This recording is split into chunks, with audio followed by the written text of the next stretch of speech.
Welcome to మంచితనం news. ముందుగా headlines చూద్దాం.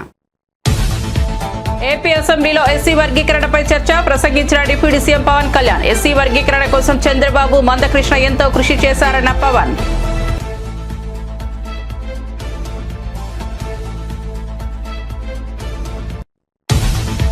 సమానతలపై ఇంకా పోరాటం చేయాల్సి వస్తోందన్న చంద్రబాబు. స్వాతంత్ర్యం వచ్చి 75 ఏళ్లు గడిచిన అసమానతలు ఇంకా అలాగే ఉన్నాయన్న సీఎం చంద్రబాబు. అసమానతలపై ఇంకా పోరాటం చేయాల్సి వస్తోందని వెల్లడి.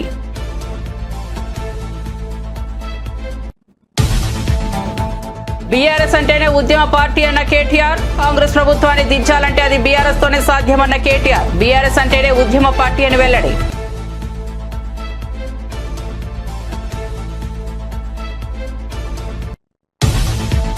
కాంగ్రెస్ ఎమ్మెల్సీ జీవన్ రెడ్డి మీడియా సమావేశం. రైతులకు రుణమాఫీ చేయాలని జాతీయ పార్టీలు ఆలోచించట్లేదని వెల్లడి. బీజేపీ అధికారంలో ఉన్న రాష్ట్రాల్లో రైతులకు రుణమాఫీ గురించి ఆలోచించట్లేదు. గత ప్రభుత్వం కూడా రైతులకు 1,00,000 రుణమాఫీ ఒకే విడతలో చేయలేదని వెల్లడి.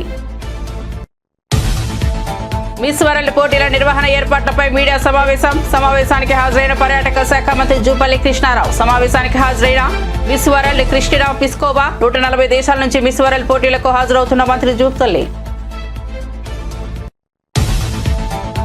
లండన్లో జీవిత సాఫల్య పురస్కారం అందుకున్న చిరంజీవి. యూకే పార్లమెంట్లో చిరంజీవికి అరుదైన సత్కారం. సినీ, సమాజ సేవా రంగాల్లో ఆయన చేస్తున్న కృషికి life time achievement award. UK అధికార Labour party MP Navendra Mishra ఆధ్వర్యంలో వేడుక. పంజాగుట్ట పోలీస్ స్టేషన్ కు విష్ణుప్రియ. బెట్టింగ్ యాప్స్ ప్రమోషన్ కేసులో విచారణకు హాజరు. అడ్వకేట్ తో కలిసి పోలీస్ స్టేషన్ కు యాంకర్. మంగళవారమే రావాలని నోటీసులు ఇచ్చిన షూటింగ్ కారణంగా గైర్హాజరు.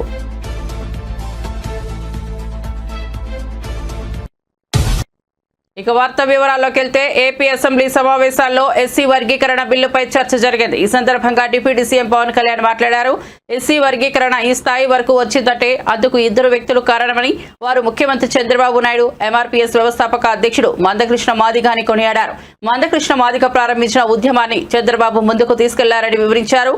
గతంలో ఎస్సీ వర్గీకరణపై చాలా చర్చలు జరిగాయని, గుర్తింపు లేని కులాలపైన విస్తృతంగా చర్చలు జరిగాయని వెల్లడించారు. తాను కూడా ఈ విషయంలో ఎంతో ఆసక్తి చూపించానని, ఉన్నతంగా ఆలోచించే దళిత మేధావులను కలిశానని తెలిపారు.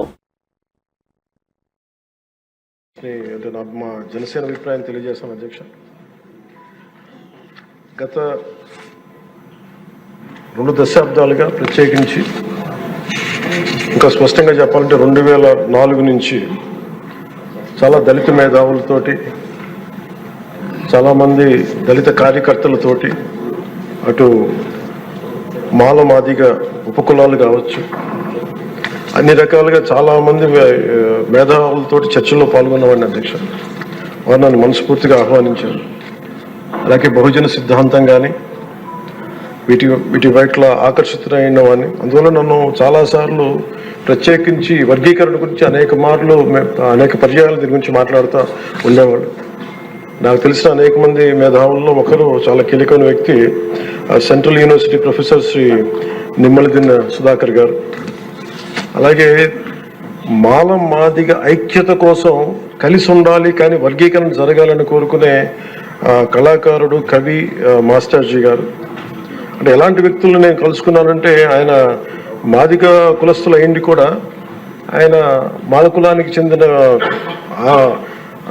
ఆంధ్రాకి చెందిన మాల కులానికి చెందిన వ్యక్తిని పెళ్లి చేసుకొని మాల మాదిగ ఐక్యత ఉండాలి కానీ వర్గీకరణ జరగాలని ఇలాంటి ఎన్నో ఆర్గ్యుమెంట్స్, ఎన్నో రకాల అభిప్రాయాలు ఉన్నాయి. వీటన్నిటి మధ్యలో మేము ఒక బలంగా దీన్ని తీసుకున్నాం అధ్యక్ష. ప్రత్యేకించి రిజర్వేషన్స్ కానీ చాలా డిస్కషన్స్ ఉండేవి ఆ టైంలో. ప్రత్యేకించి మన వర్గీకరణ గురించి, అలాగే క్రీమీ లేయర్ గురించి, అలాగే ఇంకా కులం, గుర్తింపు లేని కులాలు, బేడా బుడగ జంగాల గురించి, రెల్లి కులస్తుల గురించి అనేక మార్లు చాలా విస్తారమైన చర్చలు ఉన్నాయి అధ్యక్ష. కానీ ప్రత్యేకించి ముఖ్యంగా అంటే ఉదాహరణకి దళితులు ఎలాంటి గొప్ప మేధావులను కలుసుకున్న నిమ్మలదిన్న సుధాకర్ గారు, వారు చెప్పింది, ఆయన స్వతహాగా దళిత కులానికి చెందిన మాల కులస్తులు అయింది కూడా అసలు దళితుల కంటే వెనుకబడ్డ యానాదుల కులం గురించి ఆయన రీసెర్చ్ చేసి వారికి నిలబడాలి అని చెప్పి చాలా ముందుకు తీసుకెళ్లే వ్యక్తి అధ్యక్ష. అలాంటి ఎంతోమంది చాలా ఉన్నతంగా ఆలోచించి నేను దళిత కులస్తుల్ని, దళిత మేధావులతో నేను కలిసి వచ్చిన వాడిని, వారితో నడిచిన వాడిని. ప్రత్యేకించి ఈ రోజున వర్గీకరణకు సంబంధించి దీనికి మనస్ఫూర్తిగా ఈ స్థాయి దాకా వచ్చింది అంటే ఒకళ్ళు మందకృష్ణ మాదిక్ గారు అయితే దాన్ని ముందుకు తీసుకెళ్లిన వ్యక్తి శ్రీ నారా చంద్రబాబు నాయుడు గారు అధ్యక్ష. ప్రత్యేకించి స్వాతంత్ర్యం వచ్చి 75 ఏళ్లు గడిచిన అసమానతలు ఇంకా ఉన్నాయని ఏపీ సీఎం చంద్రబాబు అన్నారు. అసమానతల కోసం ఇంకా పోరాటం చేయాల్సిన అవసరం ఉందన్నారు. ఎస్సీ వర్గీకరణకు తమ ప్రభుత్వం కట్టుబడి ఉందని, ఈ విషయంలో ఇచ్చిన మాట నిలబెట్టుకున్నామని స్పష్టం చేశారు. సమాజంలో సమానత్వం సాధించేందుకు ప్రతి ఒక్కరూ కృషి చేయాలని పిలుపునిచ్చారు. అసమానతలు పూర్తిగా తొలగించేందుకు ప్రభుత్వం చిత్తశుద్ధితో పనిచేస్తోందని తెలిపారు. ఎస్సీలకు కూడా కేటగరైజేషన్ చేయాల్సిన అవసరం ఉందని నొక్కి చెప్పారు. అయితే దిశ ఈ సందర్భంగా మనం ఒకసారి ఆలోచిస్తే సమాజంలో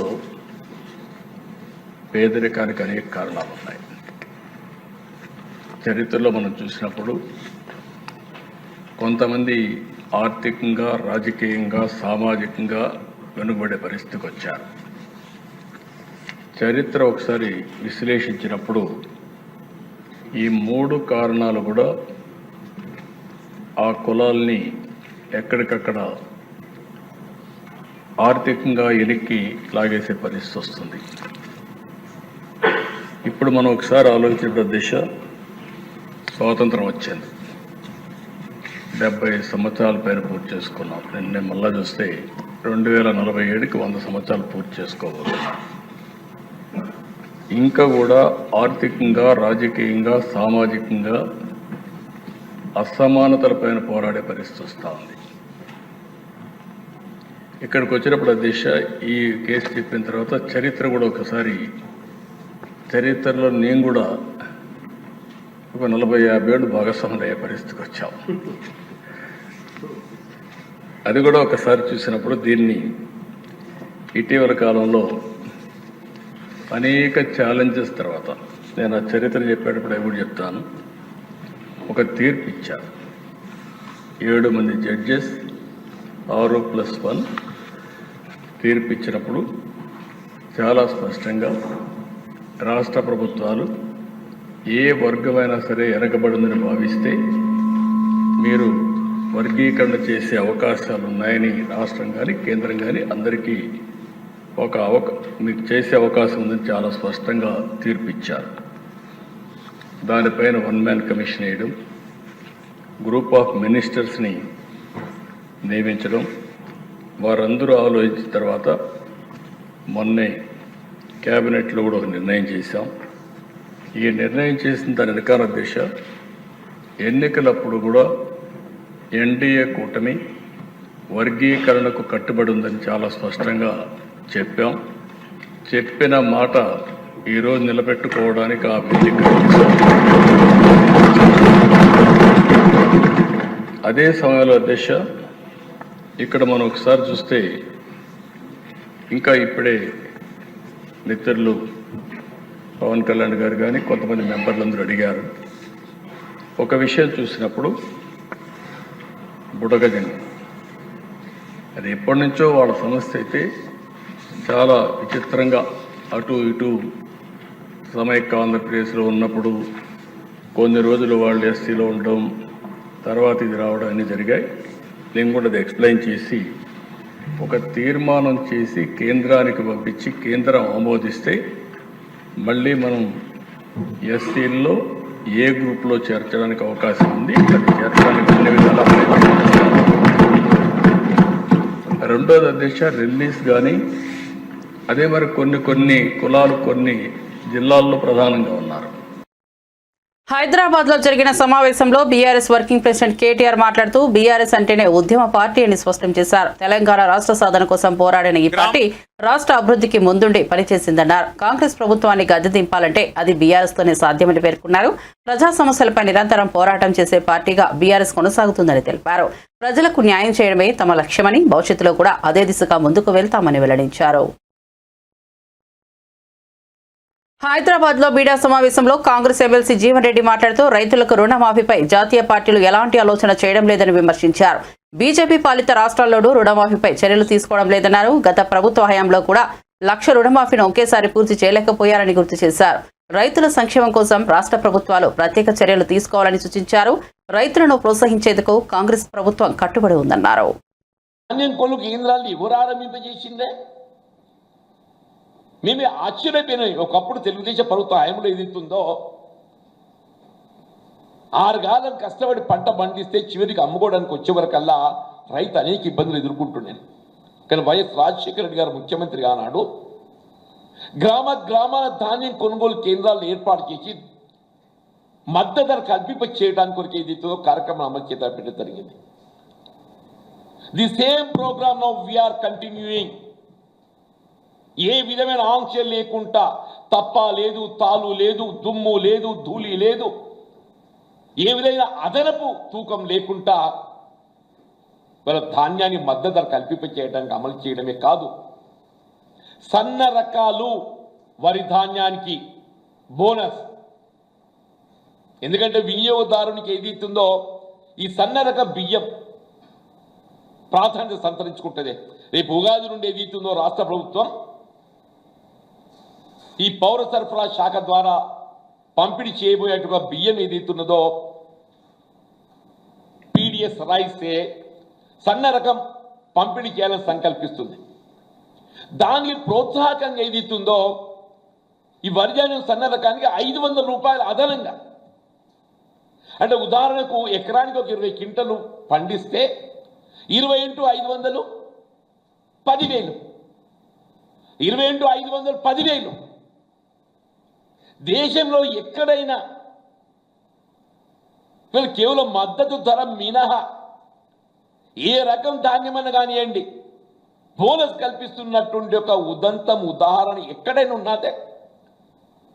బీఆర్ఎస్ నేను ఆలోచన చేసిందా? ఆశ్చర్యం ఎవరు మాట్లాడటం చూస్తుంటే. రైతాంగానికి ఏదైతుందో ఉచిత విద్యుత్ సౌకర్యం, దీని అమలు చిత్తాలు పెట్టింది ఎవరే? కాంగ్రెస్ కాదా? ఆనాడు 2004లో ఐ రిమెంబర్ వైఎస్ రాజశేఖర రెడ్డి గారు ముఖ్యమంత్రిగా ఏదైతుందో ఆనాడు ఎన్నికల్లో మేము రైతాంగానికి ఉచిత విద్యుత్ సరఫరా చేస్తూ అందిస్తామని చెప్పంటే ఎద్దేవా చేసిందే. రాజశేఖర రెడ్డి గారు ముఖ్యమంత్రిగా పదవి బాధ్యతలు చేపట్టడంతోనే ఎల్బీ స్టేడియం అన్నాడు ఆయన మొట్టమొదటి సంతకం ఏదైతుందో ఉచిత విద్యుత్ మీద పెట్టిండమంట. ఉచిత విద్యుత్ మీద రైతాంగాన్ని ఉచిత విద్యుత్ మీద పెట్టంటే ఎవరికైనా ఉంటుంది అని చెప్పంటే కాంగ్రెస్ పార్టీకి ఉంటుంది చెప్పండి. కాంగ్రెస్ పార్టీకి ఉంటుంది చెప్పండి. These are the programmes we're implementing. మీరు మా గురించి మాట్లాడడం చూస్తుంటే నాకు ఆశ్చర్యం కలుగుతుంది. అదనంగా గృహజ్యోతి ఇలా 200 యూనిట్ల వరకు ఏదైతుందో ఎవరైనా కానీ అమ్మ కులం లేదు. హైదరాబాద్ లో మిస్ వరల్డ్ పోటీల నిర్వహణ ఏర్పాట్లపై మీడియా సమావేశం ప్రారంభమైంది. ఈ సమావేశానికి పర్యాటక శాఖ మంత్రి జూపల్లి కృష్ణారావు, మిస్ వరల్డ్ కృష్ణా పిష్కోవా హాజరయ్యారు. 140 దేశాల నుంచి అందాల రాణులు ఈ పోటీలకు హాజరవుతున్నారని మంత్రి తెలిపారు. తెలంగాణ సంస్కృతి, పర్యాటక ప్రాధాన్యతను ప్రపంచానికి చాటి చెప్పేందుకు ఇది మంచి అవకాశమని వ్యాఖ్యానించారు. ఈ ప్రదర్శనతో రాష్ట్రం గ్లోబల్ లెవెల్లో గుర్తింపు పొందుతోందని అన్నారు. To Miss World Heart. This year's Miss World pageant has an even greater significance. It is a celebration of women, their internal beauty and their power of transformation. Integral beauty, as we know it, goes beyond physical looks. It is the strength of the spirit, the elegance of the mind, the kindness of the heart, and the dedication to making a positive impact. It is a purposeful beauty that is born out of present passion and sincerity, a demonstration of a world that is better and more loving. Beauty becomes more apparent in the harmony of geometric perfection and the vibrant energy of joy and exuberance. The role of women in constructing societies, fostering communities, and fueling innovation cannot be overemphasized. In Telangana, women have been the cornerstone of progress as leaders, artists, entrepreneurs, caregivers, and agents of change. They infuse tenacity and innovation into all that they do, inspiring generations and defining the future. Having the Miss World pageant in Telangana is not merely a prestige issue. It is a chance to celebrate women across the world. It is a clarion call to recognize their narratives, aspirations, and grit. It is a time to raise voices that inspire societies and build humanity. And as we give our warmest welcome to the contestants, delegates, and audience from all over the globe, we also guarantee an experience that they will never forget. From the regal splendor of the Charminar to the peaceful beauty of Nalamala Forest, జై తెలంగాణ అని చెప్పడానికి అప్పట్లో భయపడిన దద్దమ్మలు, పైరవికారులు, జోకర్లు ఇప్పుడు అవాకులు చవాకులు పేలుస్తున్నారని మాజీ మంత్రి ఎమ్మెల్యే జగదీష్ రెడ్డి ఘాటుగా విమర్శలు చేశారు. ఉద్యమ సమయంలో పక్కకు తప్పుకున్న నాయకులు ఇప్పుడు తెలంగాణ కోసం మాట్లాడడం విడ్డూరంగా ఉందని, వీరికి ప్రజలు తగిన గుణపాఠం చెబుతారని ఆయన హెచ్చరించారు. మాట్లాడుతున్నారు. కేసీఆర్ తెచ్చిన పదవిలో కూర్చొని, కేసీఆర్ వల్ల సృష్టించబడ్డ పదవులలో కూర్చొని చాలా మంది పైరవికారులు, బ్రోకర్లు, జోకర్ నాయకులు కూడా ఇవాళ పదవులకు వచ్చి మాట్లాడుతున్నారు. ఆనాడు కేసీఆర్ జై తెలంగాణ అంటే అమ్మో కేసీఆర్ నెంబడి నిలబడితే మాకేమైద్దామని చెప్పి ఉచ్చాలు పోసుకొని దూరం పోయిన ఎదవలు సమైక్యాంధ్ర తొత్తులుగా పనిచేసిన ఇక్కడున్న స్థానిక కాంగ్రెస్ తెలుగుదేశం నాయకులు తెలంగాణలో ఇవాళ చాలా అవాకులు చివాకులు పేలుతున్నారు. అదొక వైపు. ఏముండి ఆనాడు కేసీఆర్ తోని ఆ రోజు దానిక తెలుగుదేశంలో ఉండి అన్న అన్న అనుకుంటూ చుట్టూ తిరిగిన వాళ్ళు కూడా ఎప్పుడైతే కేసీఆర్ జై తెలంగాణ అని గులాబీ జెండా ఎత్తినరో పారిపోయినరు. ఎందుకంటే ఆ సమయం అటువంటిది. తెలంగాణ యాసను కూడా మర్చిపోయి తెలుగును ఆంధ్ర యాసలో మాట్లాడాల్సిన పరిస్థితి వచ్చింది మన సెక్రటేరియట్లో, మన అసెంబ్లీలో, తెలంగాణ అంతటా. తెలంగాణ పదాన్ని అసెంబ్లీలో నిషేధించిన సందర్భం. గా టైంలో ఒక్క ఆంధ్రప్రదేశ్ని కాదు భారతదేశాన్ని కూడా చంద్రబాబు నాయుడే నడుపుతున్న సందర్భం.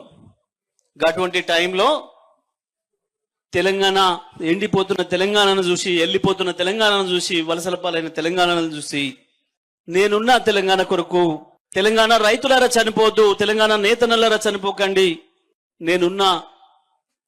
నేను వస్తున్నా తెలంగాణ కొరకు, ఎవడి కడుపులో తలబెట్టినా, ఎవడి కాలు మొక్కినా మన సమస్యలు తీరవు, తెలంగాణ రాష్ట్రం సొంతమైతేనే తప్ప మనకు ఆ బాధలు తప్పవు అని చెప్పి గులాబీ జెండాను ఎగిరేసి ఒక్కడిగా సిద్దిపేట నుంచి బయలుదేరిన కేసీఆర్ ఆ పార్టీ నుంచి వచ్చిన పదవులకు రాజీనామా చేసి, ఆ పార్టీకి రాజీనామా చేసి ఒక్కడిగా బయలుదేరిండు.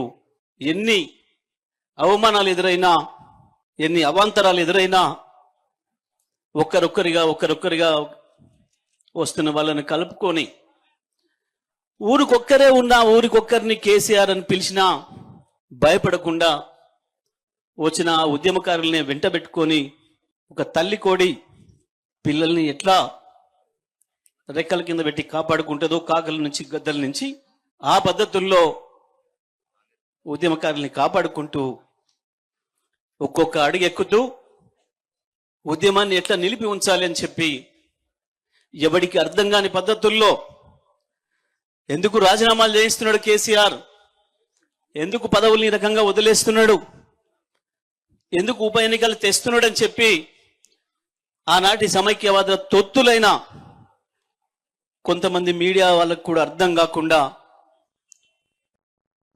అమరావతిలో జరిగిన శాసన మండలి సమావేశంలో సినీ పరిశ్రమ అభివృద్ధిపై ప్రశ్నోత్తరాలు జరిగాయి. ఈ సందర్భంగా మంత్రి కందుల దుర్గేష్ మాట్లాడుతూ విశాఖ, తిరుపతిలో సినీ పరిశ్రమ అభివృద్ధికి ప్రభుత్వం కట్టుబడి ఉందన్నారు. త్వరలో సినీ ప్రముఖులతో చర్చలు నిర్వహించి కార్యాచరణ సిద్ధం చేయనున్నట్లు తెలిపారు.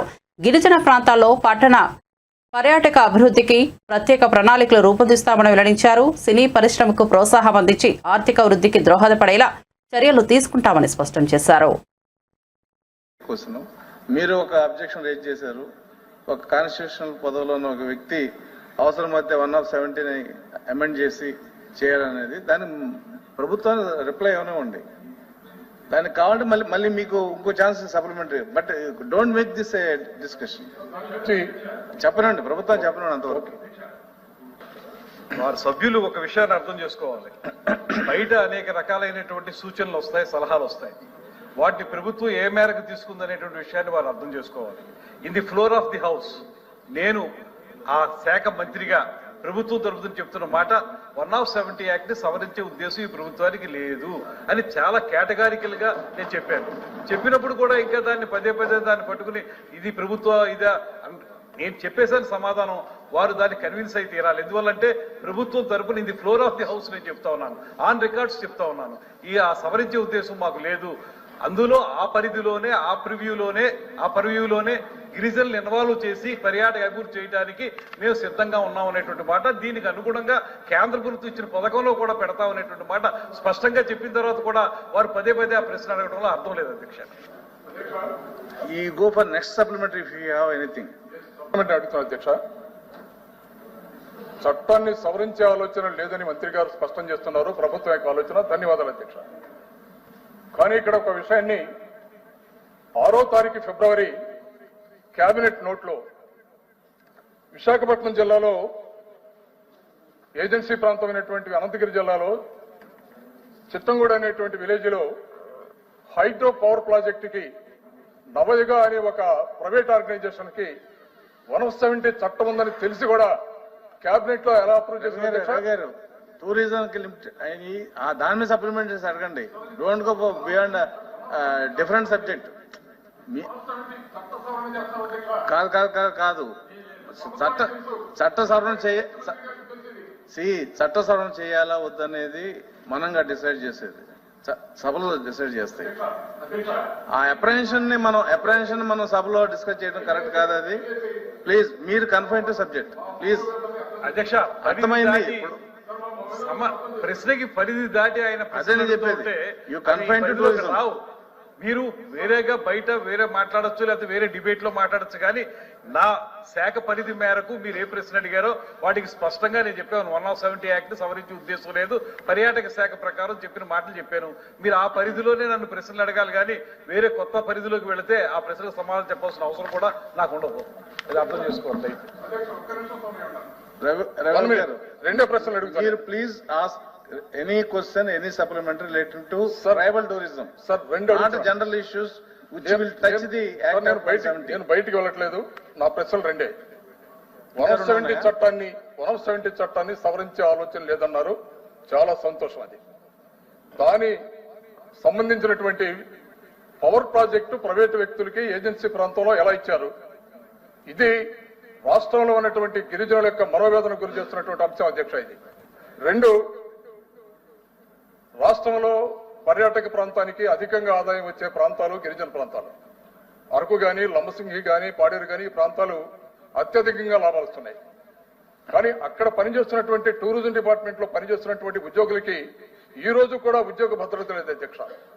రెండు, రాజశేఖర రెడ్డి గారు ముఖ్యమంత్రిగా ఉన్నప్పుడు ఏజెన్సీ ప్రాంతాలు ఏదైతే ఉన్నాయో ఆ ప్రాంతాల్లో ఏజెన్సీ ద్వారా వచ్చే ఆదాయంలో 18% ఆయా గ్రామాలకు సంబంధించినటువంటి మౌలిక సౌకర్యాలకు ఉపయోగించాలనేది ఆ జీవో. బుల్లితెర anchor Vishnupriya Panjagutta police station కు చేరుకున్నారు. తన అడ్వకేట్ తో కలిసి ఉదయం 10 గంటల ప్రాంతంలో స్టేషన్ కు వెళ్లారు. బెట్టింగ్ యాప్ ప్రమోషన్ కు సంబంధించిన కేసులో విచారణకు హాజరయ్యారు. వాస్తవానికి ఈ కేసులో మంగళవారం విచారణకు రావాలంటూ పంజాగుట్ట పోలీసులు నోటీసులు జారీ చేయగా షూటింగ్ కారణంగా విష్ణుప్రియ గైర్హాజరయ్యారు. తన తరపున శేఖర్ భాషను పోలీస్ స్టేషన్ కు పంపించారు. ఈ క్రమంలోనే గురువారం ఉదయం విష్ణుప్రియ విచారణకు హాజరయ్యారు. తెలుగు రాష్ట్రాల్లో బెట్టింగ్ యాప్ల కారణంగా చాలా మంది ఆత్మహత్యలకు పాల్పడ్డారు. బిగ్ బాస్ ఫేమ్ శేఖర్ భాష పంజాగుట్ట పోలీస్ స్టేషన్ కు వచ్చారు. బెట్టింగ్ యాప్స్ కేసులో విష్ణుప్రియను పోలీసులు విచారిస్తున్న నేపథ్యంలో శేఖర్ భాష అక్కడకు రావడం ప్రాధాన్యత సంతరించుకుంది. దీనిపై ఆయన మీడియా ప్రశ్నించగా గతంలో తనను ఓ అమ్మాయి వేధించిందని, ఆ కేసులో భాగంగా ఆధారాలు సమర్పించేందుకు స్టేషన్ కు వచ్చినట్లు తెలిపారు.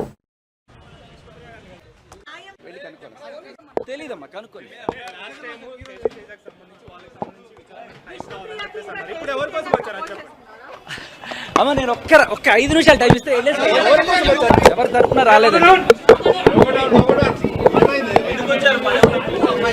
ఎవరి తరఫున రాలేదండి. గతంలో నన్ను ఒక అమ్మాయి వేధించింది, ఆ అమ్మాయికి సంబంధించిన కేసు, దానికి సంబంధించిన ఎవిడెన్స్ సబ్మిట్ చేయడానికి వచ్చాను. అది ఇప్పుడు ఒక అమ్మాయి గతంలో వేధించింది, ఒక కేసు పెట్టాను నేను ఇక్కడ. సో దానికి సంబంధించిన ఎవిడెన్సెస్ ఇవ్వడానికి వచ్చాను. మెగాస్టార్ చిరంజీవి ఖాతాలో మరో అత్యున్నత పురస్కారం చేరింది. 4.5 దశాబ్దాలుగా సినిమాల ద్వారా కళారంగానికి, సమాజానికి చిరు చేసిన సేవలకు గాను యూకే పార్లమెంట్లో బ్రిడ్జ్ ఇండియా సంస్థ కల్చరల్ లీడర్షిప్ ద్వారా లైఫ్ టైం అచీవ్మెంట్ అవార్డు ప్రదానం చేసింది. బ్రిటన్కు చెందిన అధికార Labour party MP Navendra Mishra ఆధ్వర్యంలో పురస్కార ప్రదానోత్సవ వేడుక జరిగింది. ఈ కార్యక్రమంలో పార్లమెంట్ సభ్యులు సోజన్ జోసెఫ్, బాబ్ బ్లాక్మ్యాన్ తదితరులు పాల్గొన్నారు. మెగాస్టార్ పురస్కారం అందుకున్న ఫోటోలు, వీడియోలు ప్రస్తుతం సోషల్ మీడియాలో వైరల్ అవుతున్నాయి. వీటిపై మెగా అభిమానులు తమదైన శైలిలో స్పందిస్తున్నారు.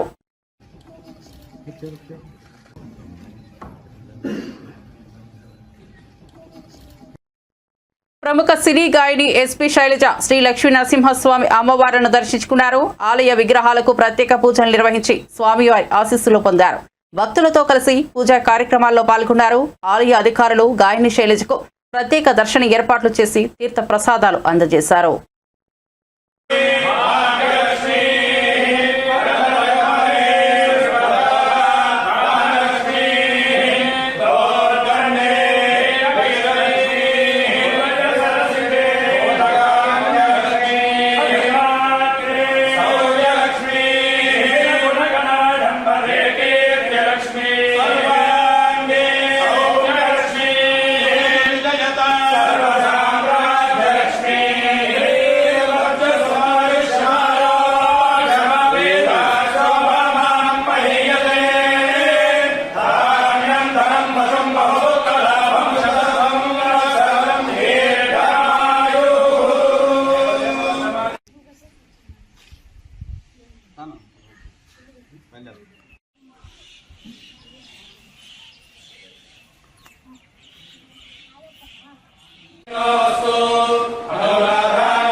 బులెటిన్ ముగించే ముందు హెడ్లైన్స్ మరోసారి చూద్దాం.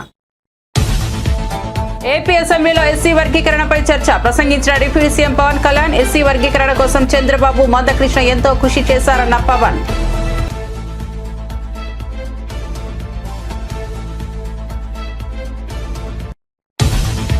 సమానతలపై ఇంకా పోరాటం చేయాల్సి వస్తోందన్న చంద్రబాబు. స్వాతంత్ర్యం వచ్చి 75 ఏళ్లు గడిచిన అసమానతలు ఇంకా అలాగే ఉన్నాయన్న చంద్రబాబు. అసమానతలపై ఇంకా పోరాటం చేయాల్సి వస్తుంది. ఎస్సీ వర్గీకరణ కట్టుబడి ఉన్నామని చెప్పామని, మాట నిలబెట్టుకున్నామని వెల్లడి. బీఆర్ఎస్ అంటేనే ఉద్యమ పార్టీ అన్న కేటీఆర్. కాంగ్రెస్ ప్రభుత్వాన్ని దించాలంటే అది బీఆర్ఎస్ తోనే సాధ్యమన్న కేటీఆర్.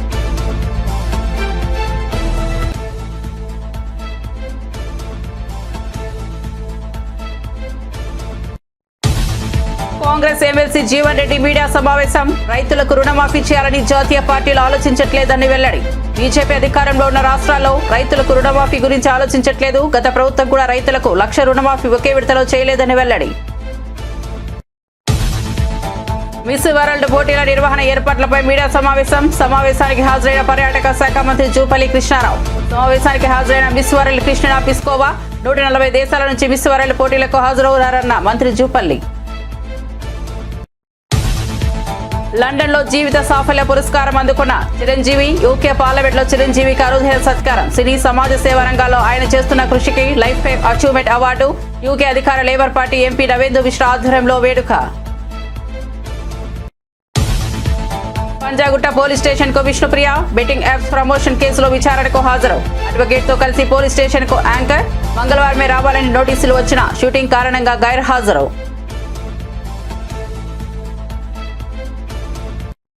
మరిన్ని అప్డేట్స్ కోసం చూస్తూనే ఉండండి మంచితనం న్యూస్.